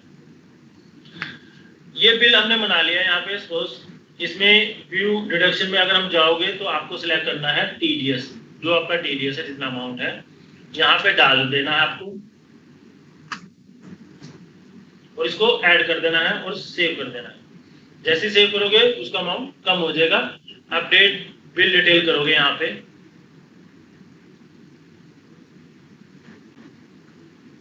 जो मुकेश जी ने बात बताई है, मैं एक बार दोबारा बता देता हूँ। एक तो दो टाइप का टीडीएस होता है, एक तो टीडीएस ऑन जीएसटी, एक टीडीएस ऑन इनकम टैक्स, और दोनों का ही हमारे सिस्टम में प्रोविजन है। और जैसे कि 2.5 लाख से ऊपर के कॉन्ट्रैक्ट्स होते हैं जितने भी, as per the requirement of GST act, we are liable to deduct TDS on GST. जो बिल्स आपके पास आते हैं जिसमें जीएसटी लगा होता है उस पर आप टीडीएस काटते हैं। और as per income tax act जो भी सेक्शन है 194C for contract, 194J for professionals and salary के लिए 192, there are different section for different TDS. तो जो भी आपको जिसको पेमेंट कर रहे हो तो आपको देखना है उस पर कौन सा सेक्शन एप्लीकेबल है। मान लो किसी सीए फर्म को पेमेंट की जा रही है और सीए फर्म का कोई 2 लाख का बिल आता है, उस पर जीएसटी भी लगा हुआ है, तो आपको उस पर अगर 2.5 लाख से ऊपर जो लेता हूँ, 3 लाख लेता हूँ मैं, वो ज़्यादा अच्छा एग्जाम्पल देगा। किसी प्रोफेशनल का आपके पास 3 लाख का बिल आता है, उस पर जीएसटी भी लगा हुआ है, आपको उस पर जीएसटी वाला टीडीएस भी काटना है और इनकम टैक्स वाला टीडीएस भी काटना है। दोनों का हमारे इस सिस्टम में प्रोविजन है। जीएसटी के जैसे क्वेश्चन ने बताया कि जीएसटी के साइट पर जाकर आपको चलान जनरेट करना पड़ेगा, और चलान का जो सीपिन नंबर होगा उसके थ्रू यहाँ पे एंटर करना पड़ेगा। जो इनकम टैक्स वाला टीडीएस है वो आपको कैलकुलेट करके उतना ही डिडक्शन में शो करना पड़ेगा, उतना ही पार्टी को पेमेंट कम हो जाएगी। तो दोनों टाइप का प्रोविजन है इस सिस्टम में। अभी तक ईपीएफ का प्रोविजन नहीं है, जिसके लिए हम आज कोशिश करेंगे कोई ना कोई हल निकाल लें, और बाकी जो टीडीएस दोनों का प्रोविजन है। उसके बाद आपको अपडेट बिल डिटेल करनी है, यहाँ पे यस करना है। यहाँ पे ये आपको इस पेज पे लैंड करवाएगा जहाँ पे आपको सैंक्शन ऑर्डर अपलोड करना है। सैंक्शन ऑर्डर की कॉपी क्या है, हमने आपको फॉर्मेट दे दिया है। सैंक्शन ऑर्डर की फॉर्मेटिंग कॉपी यहाँ पे, ये फॉर्मेटिंग कॉपी है जो स्टैंडर्ड है। वेंडर पेमेंट, आशा पेमेंट, सैलरी पेमेंट, जीएसवाई, ये है पेमेंट। इसी इन ऑर्डर्स पे अभी के लिए डिस्ट्रिक्ट लेवल अथॉरिटी के ही साइन होंगे, सिविल सर्जन या deputy civil surgeon. Next quarter में जब हम फर्दर ड्रिल डाउन करेंगे नीचे के लिए, तो वहां पे जाके जो कंसर्न अथॉरिटी हमने डेलीगेशन ऑफ पावर में दे रखी है उनके साइन होंगे। पर अभी के लिए जो कंसर्न सर्जन है जो भी है वो डिप्टी सर्जन, उनके ही यहाँ पे साइन होंगे। ये नहीं है कुछ ने मुझे सैंपल भेजा कि मैं एसएमओ का साइन करा दूं, तो वो एक्सेप्टेबल नहीं है, क्योंकि ये जो ट्रांजिशन हो रही है वो डिस्ट्रिक्ट के लॉगिन से हो रही है, किसी सीएससी पीएससी का लॉगिन यहाँ पे नहीं है। इसमें मुकेश जी जो सिविल सर्जन लिखा हुआ है इसी शीट में एक बार ना दिखाना एक बार, इसमें डिप्टी सिविल सर्जन भी साइन कर सकते हैं। हाँ जी, तो हमें लेटर में लिखा है। हाँ जी, इसके लिए मैं सभी को क्लैरिफाई कर देता हूँ कि हमने जो ये एसएसओ के फॉर्मेट बनाए हैं वो 5 टाइप के बनाए हैं। एक सैलरी के लिए अलग बनाया गया है, आशा इंसेंटिव के लिए अलग बनाया गया है, जो बेनिफिशियरी की पेमेंट्स हैं उनके लिए अलग बनाया गया है, वेंडर की पेमेंट के लिए अलग बनाया गया है। तो सारे डिफरेंट हमने ये फॉर्मेट बनाए हैं, और इसके अकॉर्डिंग ही ये आपने इसको जो लिखा है उसको चेंज नहीं करना होता, जो फिलिंग द ब्लैंक्स है उसको भरना होता है आपको, और उसके अकॉर्डिंगली यहाँ पे सबमिट करना होता है। यहाँ पे एक स्टैम्प आई थिंक डीडीओ की भी रहेगी, वो उनको लगानी पड़ेगी। इस पे नहीं सर, इस पे कोई स्टैम्प लगेगी। एक स्टैम्प आपको जो हमने अभी आगे बताएंगे, एक बनवा लीजिए, सभी ने बना ली होगी स्टैम्प अब तक, वो कहाँ लगेगी वो भी आपको मुकेश जी बताएंगे। बट जो 5 डिफरेंट सेंक्शन ऑर्डर हैं इसको ध्यान से देख के कौन सा एप्लीकेबल है अकॉर्डिंगली बने इसको। बजट में चेंज करना है, जो कल का कल बोली ना मैं किसी करके देखना है। उसके बाद सर सब वाउचर की बात करते हैं। सब वाउचर क्या होगा यहाँ पे, सैलरी के केस में आपका सैंक्शन ऑर्डर हो गया। अब सब वाउचर के लिए क्या करा हमने, आपको एक सर्टिफिकेट दे दिया हमने यहाँ पे,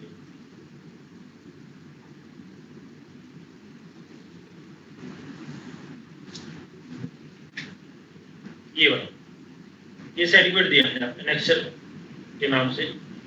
यहाँ पे लिखा हुआ है इस सर्टिफिकेट को आपको अपने ऑफिस के लेटर हेड पे प्रिंट करना है सर, ठीक है जी। इसमें जो ब्लैंक्स है ये फिलअप करने हैं, ये वाले। ये डिटेल वही डिटेल आएगी जो बिल में डिटेल है आपकी, पे का नेम, डेस्टिनेशन। सपोज की 2 मंथ की सैलरी पेंडिंग है बहुत फैसिलिटीज की, तो आप 2 मंथ की सैलरी का एक बिल बना सकते हो। ग्रोस अमाउंट जो बिल में डाला है, कोई टीडीएस डाला है उसका, और यहाँ पे उसका कोई नेट अमाउंट है वो यहाँ पे डालना है। जो ये ग्रोस अमाउंट है ये आफ्टर डिडक्टिंग ईपीएफ है, ठीक है। ईपीएफ डिडक्ट करने के बाद जो अमाउंट आ रहा है आपका वो अमाउंट यहाँ पे डालना है। अगर उसको कोई टीडीएस है, टीडीएस डाल दो तो नेट अमाउंट जो आपकी शीट से मैच कर देगा। अगर उसका टीडीएस नहीं है तो 0 डालोगे और नेट अमाउंट ऑटोमेटिकली आपकी जो प्रोसेस इस सिस्टम से पहले कर रहे थे सेम प्रोसेस है, कोई चेंज नहीं है उसमें। इसके अंदर भी आपके 2 साइन होंगे, यहाँ पे एक तो सिविल सर्जन, डिप्टी सर्जन के साइन होंगे। सेकंड यहाँ पे आप यहाँ पे जो हमने आपको एक स्टैंप बना के दी है,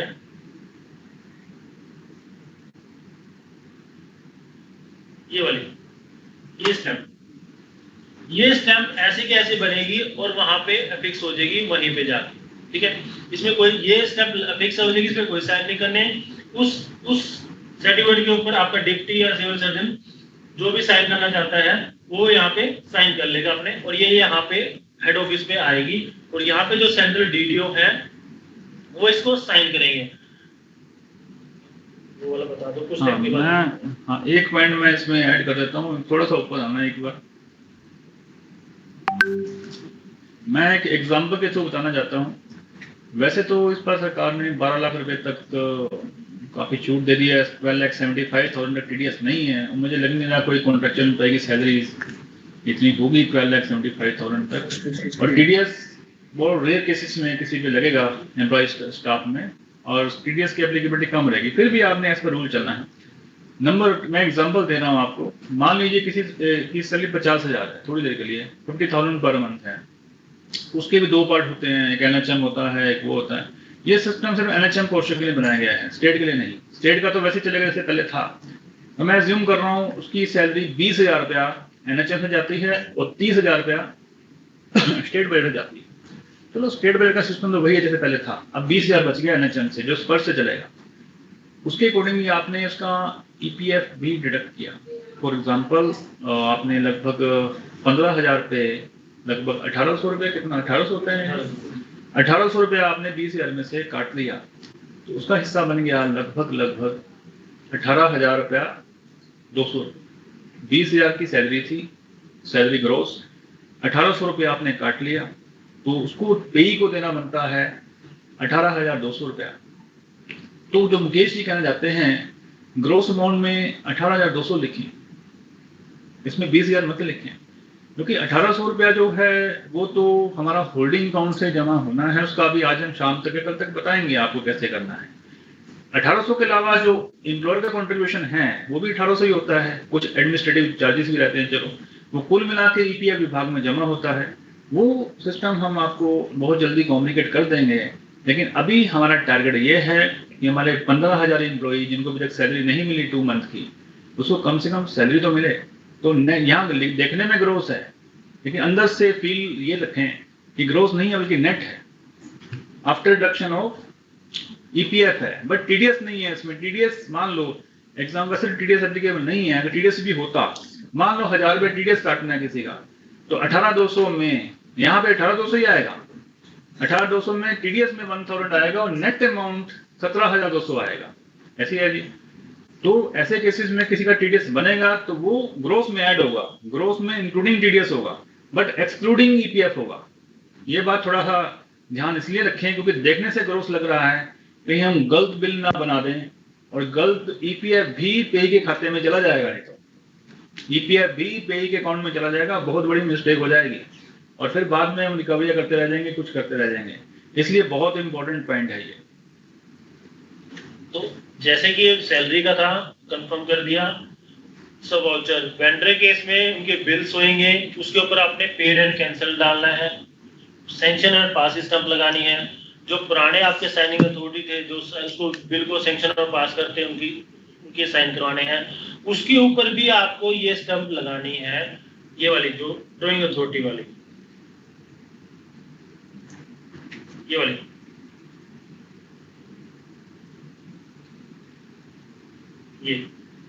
ये बिल भी वेंडर के बिल पे लगेगी। हमारे ऑफिस में बिल आएंगे, सेंट्रल डीडी उसको साइन करेगा, उसके बाद ही आपका वो एक सब वाउचर कंप्लीट होएगा। उससे पहले वो कंप्लीट नहीं है वो यहाँ पे। इसके बाद आपको जैसे ही आपने कर दिया है अपलोड डॉक्यूमेंट कर दो। आप यहाँ पे जब हमारे पास आप आ रहे हो हेडक्वार्टर पे, इसको अपलोड डॉक्यूमेंट कर दो, सेंड टू चेकर मत करो। जब यहाँ पे सेंट्रल डीडीओ की स्टंप पे साइन हो जाएंगे तब आप इसको अपलोड कर दोगे और उसके बाद आपको सेंड टू चेकर करना है। बिल आपको लेके आने हैं पर अपलोड डॉक्यूमेंट करके लेके आने हैं। यहाँ तक सेंड टू आईए चेकर किसी को नहीं करना है, क्योंकि फिर दोबारा से रिवर्ट जाएगा आपके चेकर आईडी से। बार बार रिवर्ट करोगे, इससे अच्छा है कि पूरा कंप्लीट हो जाए, उसके बाद ही आप अपलोड करोगे यहाँ पे। आप बता दी पेड एंड कैंसिल। थर्ड चीज जो आपके बिल होंगे मैं आपको दिखा देता हूँ।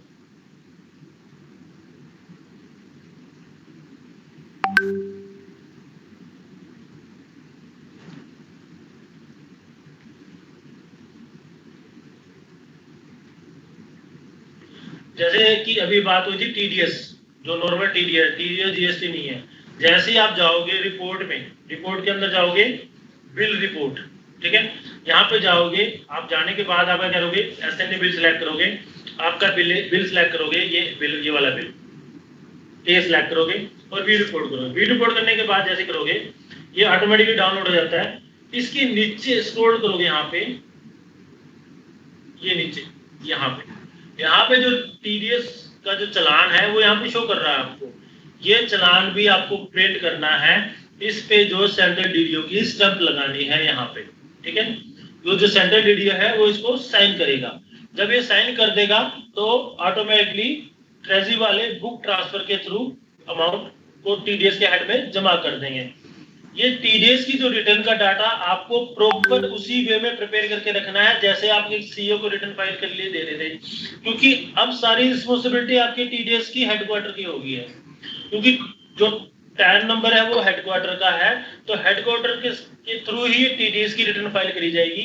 तो हमें आपसे वो डाटा चाहिए होगा जो आप किसी सीईओ को रिटर्न फाइल करने के लिए दे रहे थे, जैसे ही फॉर्मेट में दे रहे थे उसी फॉर्मेट में डाटा हमें चाहिए ताकि हम इसकी रिटर्न फाइल करवा पाए, ठीक है। थर्ड, जो जीएसटी का चालान बनेगा वो भी आपको प्रिंट करना है, उसके सेकंड पेज पे आपको स्टैंप लगानी है सेंट्रल डीडीओ को, वो भी वाउचर बिल के साथ आएगा।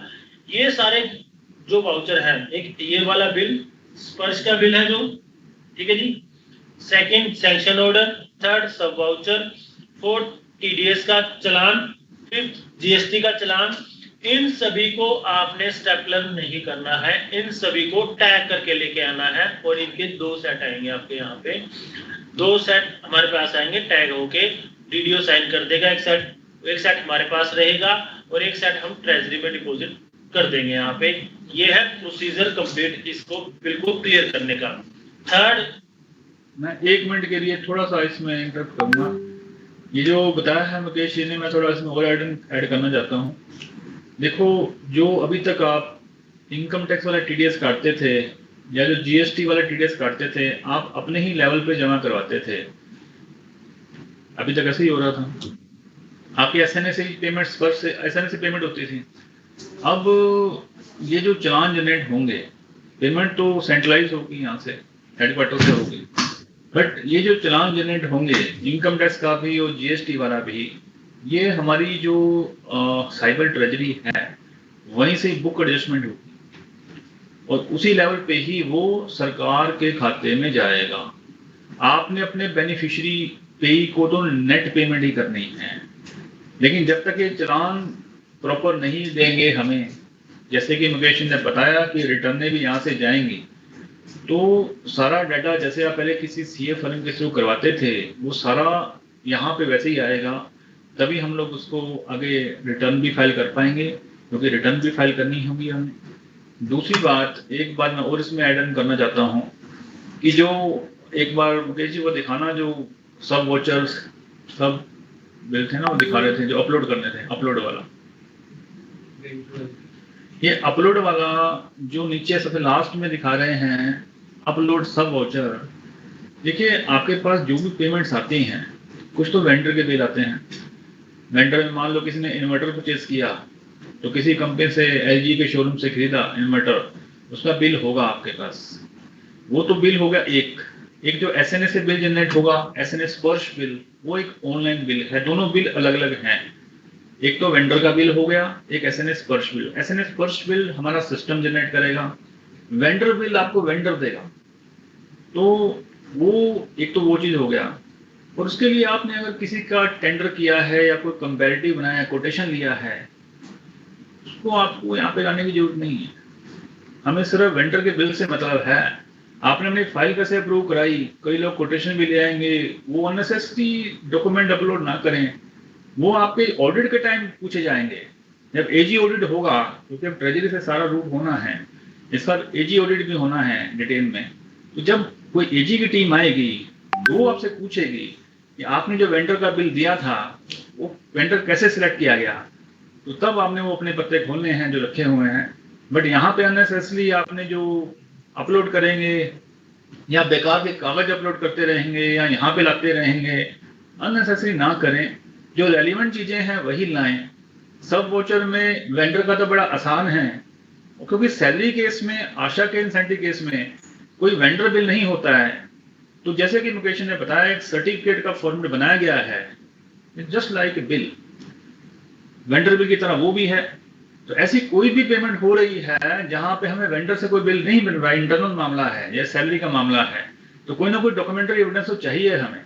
स्पर्श का बिल तो बनाएगा सैलरी वाला, वो तो बनेगा, बट सब वोचर भी तो होना चाहिए। सब वोचर के लिए आपके कंसर्न जो भी है उसे वेरीफाई करेंगे कि ये सैलरी का बिल है। दूसरा, आशा के इंसेंटिव की अगर बात की जाए, आशा के इंसेंटिव के लिए भी हमने एक बनाया है, साथ में मास्टर चार्ट होता है। अभी कम्युनिटी जो आशा डिवीजन है उन्होंने मास्टर चार्ट दिए हों, तो मास्टर चार्ट ही क्या आपका डॉक्यूमेंट्री एविडेंस है इस बात का कि आशा को इतनी पेमेंट हुई है आशा से। तो जहां पे हमारा इंटरनल फॉर्मेट्स हैं वो इंटरनल फॉर्मेट वेरीफाई होंगे, वही सब वोचर बनेंगे। और जहां पे वेंडर से बिल आ रहे हैं थर्ड पार्टी से, वो तो हमारे पास डॉक्यूमेंट्री प्रूफ है ही है। और सभी वजह से मुकेश ने बताया कि सब कुछ दोबारा से रीपेमेंट ना हो जाए, खासकर सैलरी, आशा इंसेंटिव की डबल पेमेंट ना हो जाए, इसलिए पेड एंड कैंसिल की स्टैम्प भी जरूरी है, ताकि दोबारा पेमेंट ना हो, बिल दोबारा से पुट अप ना करें। अब एक चीज और इम्पोर्टेंट हो रहा है, सपोज कि आपके पास पेंडेंसी पड़ी होगी बहुत ज्यादा, एक वेंडर के बहुत सारे बिल होंगे, मल्टीपल बिल्स होंगे, 20, 30, सपोज 10 भी बिल होंगे, तो उस केस में भी आप, जैसे कि ये सैंक्शन ऑर्डर है यहाँ पे,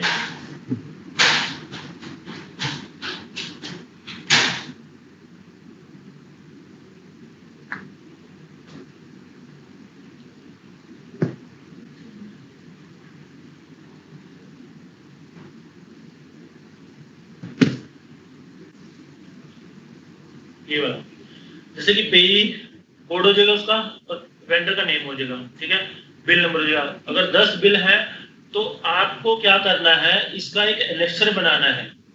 अगर एक वेंडर के 10 बिल है तो उसका आपको एक एनेक्सर बनाना है, उसमें क्लियर कर दोगे आप payee code, name of vendor, bill name, bill date, gross amount, ठीक है, टीडीएस, पीके, जीएसटी और नेट अमाउंट। वो सेम जैसे सैलरी वाले फॉर्मेट की तरह साइन हुआ था 2% से, वो साइन करवाना है। इसकी रेफरेंस जो मैंने आपको यहाँ पे दे रखी है, इसका फॉर्मेट ये रहा, ये रहा बिल वाइज डिटेल। सपोज की आरके टैक्सी थे, इसके 2 या 3, 4 बिल थे हमारे पास, ज्यादा थे हमारे पास, तो हमने bill number, date, amount, TDS, पूरा बिल का टीडीएस कितना था, टीडीएस और जीएसटी और नेट अमाउंट, ये डालना है। क्योंकि हमने एक बिल भेजा था ऐसे ही सैंक्शन ऑर्डर में डाल के, तो ट्रेजरी ने रिजेक्ट कर दिया। उन्होंने कहा कि हमें बिल वाइज डिटेल चाहिए आपकी, तो ऐसा केस ना हो कोई आपका जिसमें कि बहुत सारे बिल हो एक ही वेंडर के, तो उस केस में आपको एनेक्शन बना के लेके आना है। थर्ड इसमें है, ये बात बहुत इंपॉर्टेंट बताई है इन्होंने, हमारा एक बिल रिजेक्ट हो चुका है, हम तो चलो हेडक्वार्टर में बैठे हैं, फर्क नहीं पड़ता ज्यादा। आप डिस्ट्रिक्ट से आओगे, मैसेंजर आएंगे, इतने सारे प्रोसीजर करवा के लाएंगे, पता लगे यहाँ से ऑब्जेक्शन लग जाएगा। इसलिए नेक्स्ट की जो बताई है रिक्वायरमेंट वो सभी नोट करें प्लीज। आप जब सैंक्शन ऑर्डर बना रहे हो यहाँ पे, ये सैंक्शन ऑर्डर है, यहाँ पे हमने डाल रखा है बिल नंबर, ठीक है जी, यहाँ पे 90001142 सेपरेट एडीए कोड है हमारा। ये जो नंबर है और जो आपका बिल का नंबर होगा,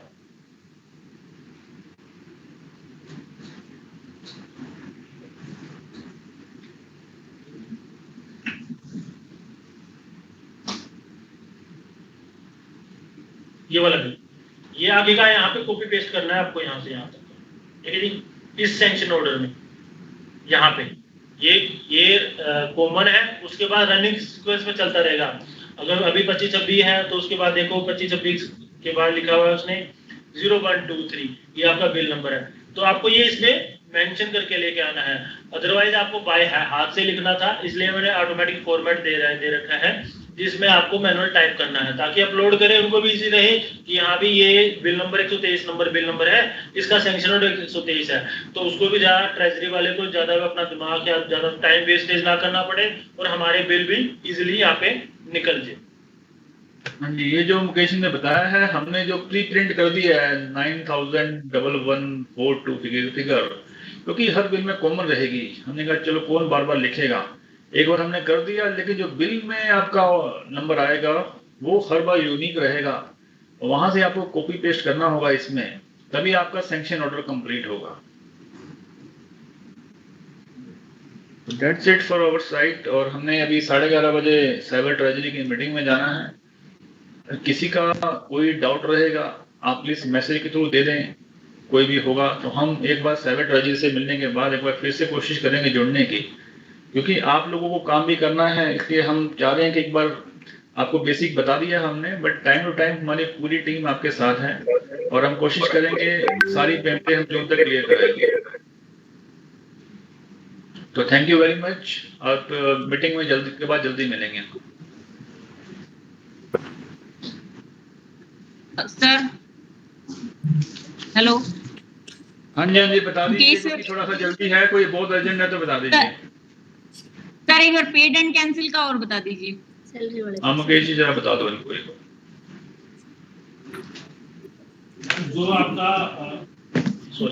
जो आपका बिल होएगा, वेंडर का बिल होएगा, हेलो मैम, जो आपका वेंडर का बिल होएगा उसके ऊपर आपको पेड एंड कैंसिल की स्टैंप लगानी है, जो नॉर्मल स्टैंप होती है, ठीक है, जो पहले लगा रहे, कोई प्रोसीजर चेंज नहीं है, वही चेंज है। आप अगर आपका इसमें क्या अलग चीज डाउट है मुझे? सैलरी वाले बिल पे। हाँ जी, सैलरी वाले बिल पे। हाँ उसमें भी लगा दो, उसमें कोई इशू नहीं है, उसमें लगा दो, वो तो देखो सब वाउचर है, सब जो ये सब वाउचर। हाँ जी, सर्टिफिकेट जो सब सर्टिफिकेट है उस पे लगा दो। उनका कंसर्न देखो मैं आपको क्लियर कर देता हूँ, उनका कंसर्न ये है कि डुप्लीकेसी ना हो, मेन कंसर्न डुप्लीकेसी है। पेड एंड कैंसिल करके भेज दोगे वहां पे तो वो ऑथेंटिकेट मानेंगे यहाँ की एक प्रॉपर वे से, प्रॉपर चैनल से, प्रॉपर प्रोसीजर अडॉप्ट किया गया है। आप इस चीज के ऊपर जो आपकी फॉर्मेलिटी पहले पूरी कंप्लीट कर रहे थे वो सब फॉर्मेलिटी पूरी कंप्लीट करनी है। ऐसे नहीं कोई ब्लैंक कागज है उसके ऊपर सिंपल लिखा हुआ है वो चीज अपलोड ना करो। ये जो 2 सेल बनाए हैं, मेन सेल और सब सेल, इनकी ड्यूटी है ये प्रॉपर वेरीफाई करें। अगर कुछ भी डाउट है फिर भी आप हमें कांटेक्ट कर लो, हमारी टीम को, हम आपको हेल्प करेंगे। क्योंकि एक बार जून में आप इसके थ्रू 2-3 पेमेंटें क्लियर हो गई हैं तो उसके बाद आप यूज टू हो जाओगे इस प्रोसेस के थ्रू, कुछ अलग तो है नहीं इसमें। मुकेश सर एक मिनट के लिए पहले मैं अपनी बात पूरी कर दूं, फिर मुकेश जी को आप बता देना। जो टैली आपके पहले अभी तक आरओपी डालते थे आप टैली में, तो इस बार हमने डिसाइड किया है कि टैली में डिस्ट्रिक्ट आरओपी और ब्लॉक आरओपी नहीं बल्कि एलोकेशन डलेगा, ताकि एलोकेशन के अकॉर्डिंगली हमें हेड वाइज सारा वहां से मिल जाएगा।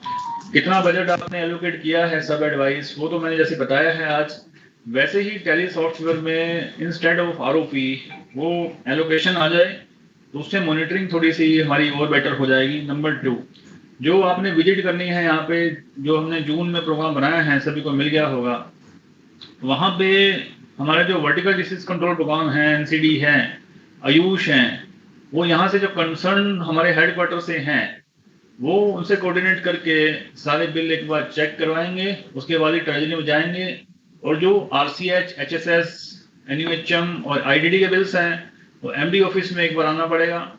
हम एक बार देखना चाहते हैं कि जो बिल आप लाए हो कैसे हैं, उसके बाद ही ऐसा ना हो डीडीओ के पास गलत बिल जाएं, हमारा भी इम्प्रेशन खराब जाता है।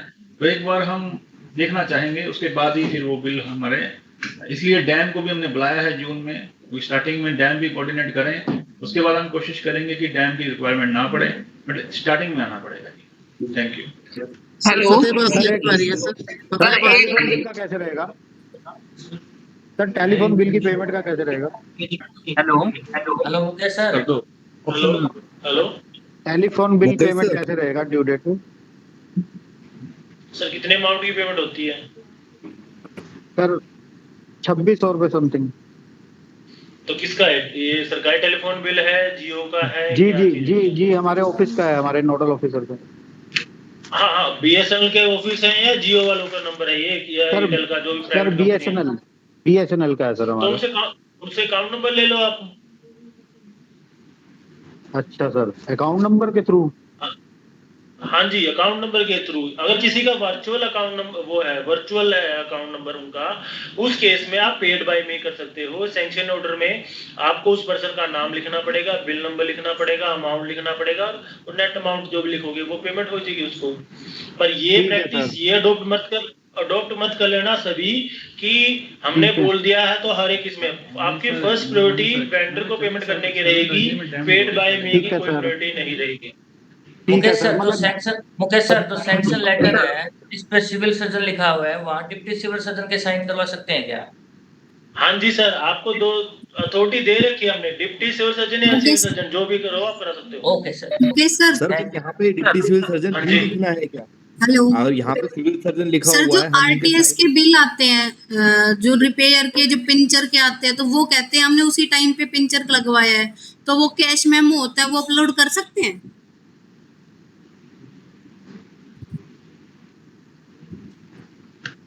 ऐसा है जी, अभी थोड़ा सा हमें मीटिंग में जाना पड़ गया है साइबर ट्रेजरी में।